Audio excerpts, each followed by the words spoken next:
Hello, welcome to Take 10 with the Tennessee Tribune. I'm Sandra Lee Williams and I'm the editorial director for the Tribune. And today my guest is Dr. Lee Williams, who is an historian and who teaches African American and public history at Tennessee State University. And we wanted to talk today about Fort Negley and its importance to Nashville history and its importance to African American history. A few weeks ago, Dr. Williams, I noticed as I was scrolling through Facebook, don't do that often, but I do sometimes, someone had posted a program done by the Friends of Fort Negley.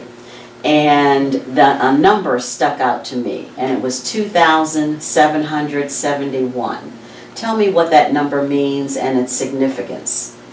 That number represents the number of laborers that helped to construct the forts that defended Nashville during the Civil War. The number is important because it consists of conscripted labor. These were people that were in church one Sunday in March, or they could have been in a bar, or they could have been working in the old city hotel. Mm-hmm. And Union soldiers who came into the city, who were deemed to be liberators, right? They come and at a point of a bayonet, they ordered these people out to Fort Negley, to St. Cloud Hill. And they worked for the fort. They worked to construct the fort. So they built the forts. They built the forts. Some of them were free people, some of them were enslaved. Yes, yes.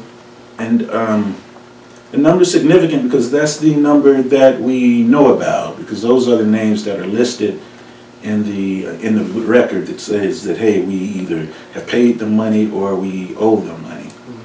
Mm-hmm.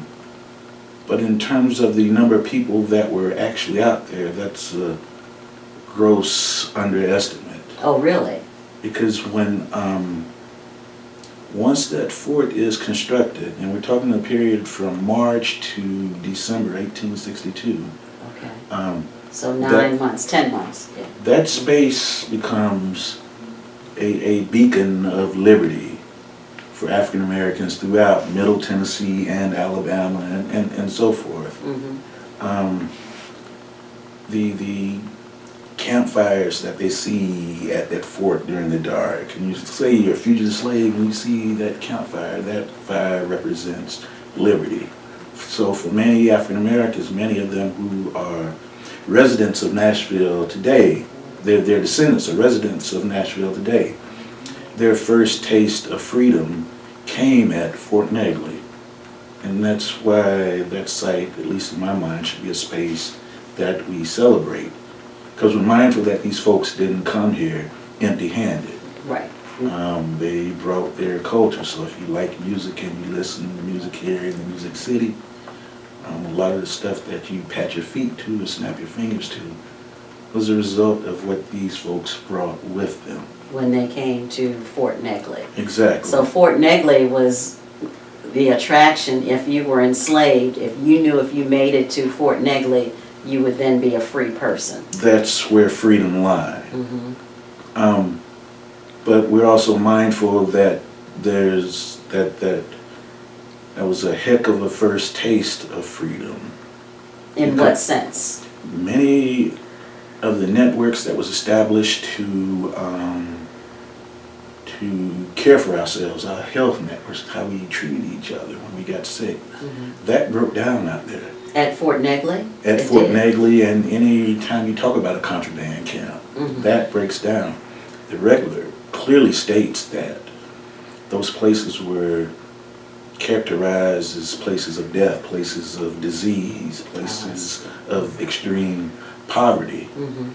And we're mindful that many of the soldiers for the Union had the same sort of racial attitudes as these folks' former masters did.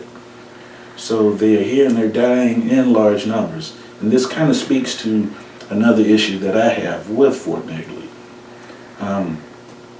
According to our records, it states that between 600 and 800 people were died. Of that 2771, mm-hmm. between 600 and 800 people died At Fort Negley? Yeah. And they're buried there, or We we're don't not know sure? where they're buried, Mhm. but in my mind, I know where they're buried. They are out there. Someone suggested that perhaps they're buried in the city cemetery. And me being the curious guy that I am, I went to the city cemetery and looked if that was, see if I saw a space where 800 bodies could be laid to rest.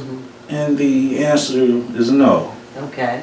So I probed a bit further and started reading through the records, and I found an account where one guy stated that each and every day he saw wagons leaving either Fort Negley or the other forts around the city.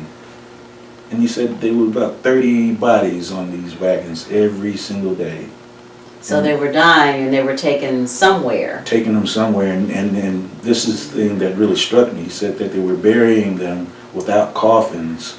So into, mass graves. Into trenches, into mass trenches. graves. It's a little I'm fairly certain that they didn't go too far from the fort, because if they did that, they would have went behind Confederate lines. right. So you had to So be. the most logical. And they thing probably is didn't bury blacks and whites together. No. Yeah. So. The only logical space, at least in my mind, is near the old ball field over there, where the Sounds used to play. At Greer Stadium. At Greer Stadium. There was an archaeological survey that was completed in the last week or so, where they say it looks like they found something that very well could be bodies. So I think the only right thing to do is for the city to stop any sort of development, at least to find out what is going on there. At Greer Stadium At and that Greer whole Stadium. area. Yes. And figure that out. So is that part of what you'll be studying as well? That's what I'm advocating for to anybody who will listen. So stop and let's see what's out there. And if there are indeed bodies there, we need to do the right thing. Right. I serve on committees that celebrate historic battlefields. As a matter of fact, I was just out at Fort Donaldson last weekend.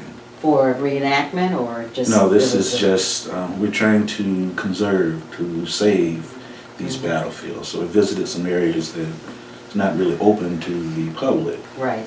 But still, there's no way we would consider putting up condos there, especially if we don't know what's going on. And even afterwards, they're not going to do that. Yeah, it's buried underneath.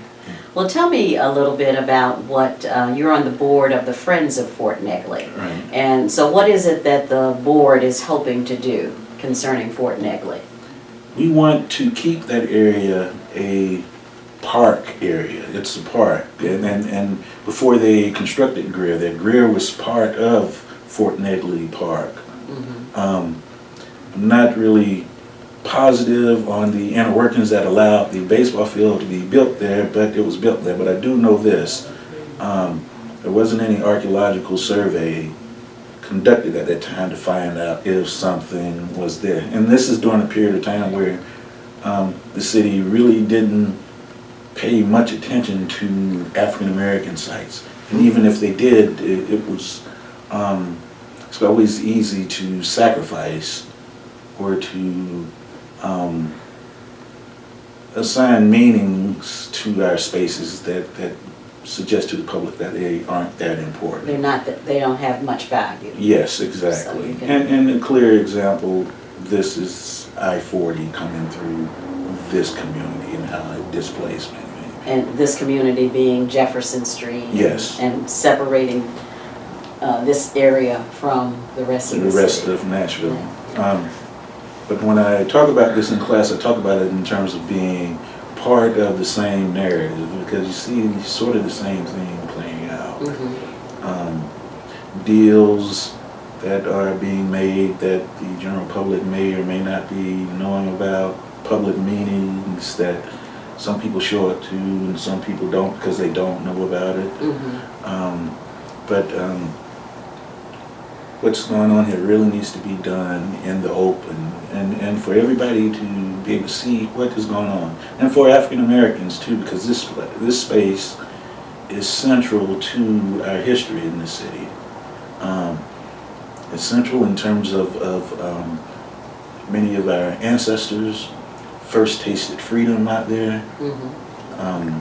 The churches that we attend on Sunday, whether you go to any of the North Nashville churches, Mount Zion, First Baptist, Mount Olive. So they can trace their history back to African Americans who lived at Fort Negley or Exactly. first came to Fort Negley at some point.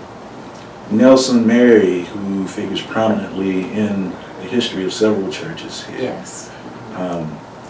Arguably his largest outreach program is when he's setting up right as the war is beginning, is to these folks that are migrating to Nashville. So almost every segment of our society, I think, is linked to that space. Wow. Okay. So what is it, and the Friends of Fort Negley now are trying to make people more aware of Definitely. the history, and Fort Negley is on the historic register? And it's on the National Register of Historic Places. So what does that require? What needs to happen to? It's already on there, and then I'm actually on the state review board too. What happens if you have a significant property, if you have a property that you think has national historic significance, you submit an application and it goes before the review board. And if they review it and it rises to the level of significance, we send it off and then it's listed. Recently, a professor and some grad student at Vanderbilt have made an application to have it listed as a UNESCO site. Oh, really? A World Heritage Site? Yes, exactly, exactly. And that will be nice because it, even I have to start thinking a bit more about what this site means in terms of its significance and as being part of the global conversation, I think, of what freedom means. Okay. And if someone wants to learn more about Fort Negley and its history, what's the best way to find that out? The most powerful way is to come out to the site. Okay. It doesn't cost anything. And what was really one of the most powerful moments that I had this semester, I teach a class called Black Nashville in History and Public Memory. And our last day of class, we met at Fort Negley. Oh, wow. And it was one of those things where we walked to the top, and I think some of the students were unprepared for that walk because it's a nice walk, but if an old dude like I can do it, then but we got up there and basically I asked them to tell me what they learned. And it was a really powerful moment because everything we talked about in that class had roots to Fort Negley. Oh, wow. So come out to the site. We recently established a web page. Excuse me. It's so new that I don't even know the address right off the top of my head. Okay. But we'll get that and we can share it with our viewers. Oh, okay. Yeah. And then if you're into social media, we have a Facebook page. It's Friends of Fort Negley. Okay. And our Twitter account is at Fort Negley. And what they've done that's garnered national attention of late is they are listing the names of the 2,771 laborers that we know of. They are tweeting that out constantly. Great. And that's an interesting part of the story as well, because we have some people that are still around today who can trace their ancestry Back to Fort Negley. That's wonderful. Well, thank you, Dr. Williams, for giving us more information on Fort Negley, an important part of Nashville history. And again, Dr. Williams is an historian at Tennessee State University and an expert on the history of Fort Negley. So you can contact him and the board, the Friends of Fort Negley, if you want more information. Thank you for joining us, and we'll see you next time.